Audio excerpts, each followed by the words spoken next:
a little bit about tolerance.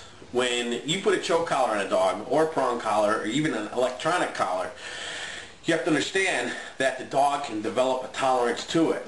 So a lot of trainers will start with a choke collar, and they'll give the dog a correction, and they get a response from the dog. And then over a period of a couple of months, that same correction doesn't get the same response from the dog, because the dog's starting to develop a tolerance. It's kind of like if you've ever done martial arts.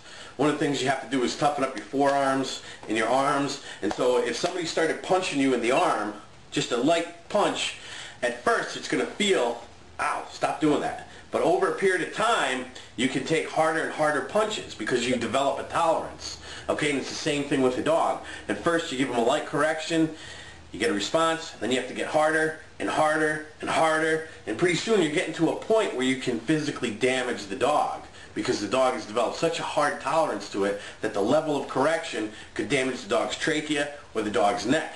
And that's where people usually escalate. They start with a choke collar, and then they go to a prong collar, and then they go to an e-collar, and then they go to a higher level correction on an e-collar. And as I said, all this negative reinforcement is going to have an effect on the dog. It really will have an effect on the dog.